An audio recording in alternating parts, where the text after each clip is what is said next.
Dumont's Small Fry Club will not be seen tonight, so we can instead bring you Countdown, the longest continuously running 8 p.m. news hour on cable, unless you consider Fox News. We're live each night at 8 Eastern. We call it the Falafel Hour. Would that Citizens United was some sort of patriotic soccer franchise and not the name of the infamous 2010 Supreme Court ruling that corporations are guaranteed free speech as if they were people, giant, immortal, indemnified from any responsibility people who can spend unlimited amounts of cash on virtually unregulated political advertising. In our third story tonight, Senator Bernie Sanders, the independent of Vermont, joins me to talk about the constitutional amendment he proposed yesterday to overturn Citizens United. Make no mistake, the Citizens United ruling has radically changed the nature of our democracy, further tilting the balance of the power toward the rich and the powerful.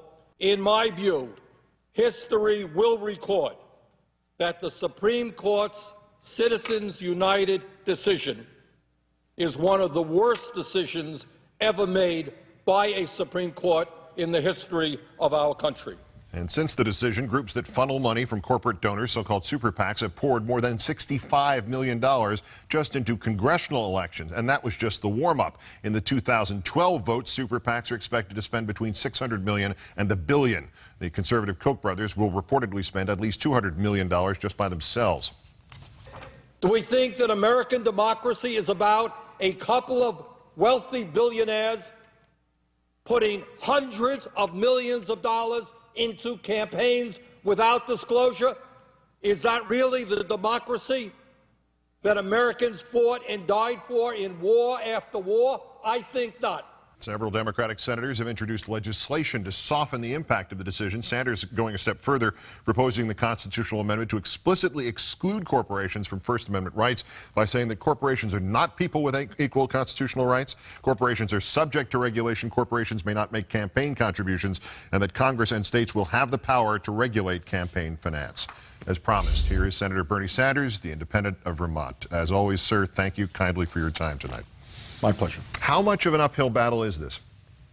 Well, it is going to be an uphill battle. But on the other hand, Keith, what I can tell you is that all across this country, whether one is a Democrat, Republican, or an independent, there is massive opposition to this absurd proposal from a 5-4 Supreme Court decision that a corporation is a person and that corporations can go into their treasuries and spend unlimited sums of money without disclosure in campaigns. So it's going to be an uphill fight in Congress, no question about it.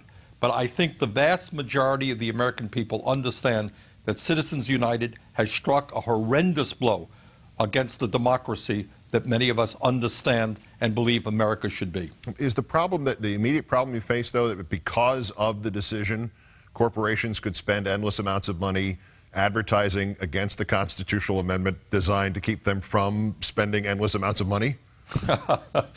I think that that's part of it. What goes on in the real world of the United States Senate, Keith, and why this decision is so terribly dangerous, is that a member walks up to the desk to cast a vote. And if this vote is dealing with Wall Street, if it's dealing with drug companies, if it's dealing with the military-industrial complex, that senator has got to say, if I vote against the big money interest, will I go home next week and find millions of dollars in campaign ads coming from these very same entities against me? So to answer your question, I think what Citizens United has done is struck fear in the hearts of every elected official, that if they stand up and fight for the working class, for the middle class, for justice, they're going to get punished in an unlimited way.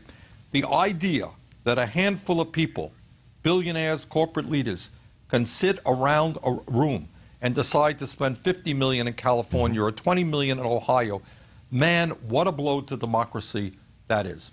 Isn't it, again, to be the devil's advocate on this, isn't going through the states, if you get it to that point with a constitutional amendment, isn't that just, it's more work for the corporations to buy that many politicians, but they cost less? Look, if you're asking me, is this going to be a tough fight? It surely will be. But I think we got to plant the stake at some point, and I just did it yesterday. Ted Deutsch did it in the House, Congressman Deutsch, in a similar amendment. We've got to start the fight to stand up and tell the American people that we've got to come together to defeat the Citizens United, or we are going to really see the undermining of American democracy as we know it. So you got to start someplace, and I will not deny for a second, getting this past the House, getting it past the Senate, getting it past the states, it is going to be a difficult, very difficult process. But no question in my mind that the overwhelming majority of the American people are behind us. All right, so what is there to do in the interim? Because obviously this is not, a constitutional amendment does not occur overnight. Legislation, right. Protest, what do you think is first ahead of that long-term decision? I think what is first is that the American people have got to make it clear to their elected officials that Citizens United has got to go, and a constitutional amendment is the way to do that. We have put up a petition on my website, sanders.senate.gov, and I got to tell you, Keith, in one day, we have 45,000 signatures. Excellent. All right, and what we have got to do is get people on the phone, get on their emails, and alert their members of Congress that Citizens United is not what America is about. Who needs to speak up publicly about this? Who has not? Is there anybody that you can point to and say, we need your voice?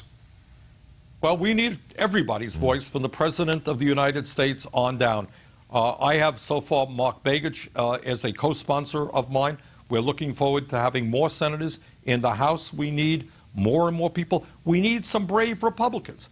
There are a lot of conservatives out there who certainly will disagree with virtually everything that I stand for. But they understand that in a democratic society, a handful of corporations cannot be allowed to spend, as you've just indicated, hundreds and hundreds and hundreds of millions of dollars to elect the candidates they want or to defeat other candidates. So there is widespread opposition to this concept of Citizens United. We need Republicans to come forward, independents, progressives, Democrats. We need people to begin to stand up and say enough is enough. Senator Bernie Sanders, the independent of Vermont. Always an honor, sir. Have a great weekend. Thank you, Keith. Christmas is real. I know, because I've seen the invitation to the, quote, holiday party, unquote, from the Republican National Committee. Coming up.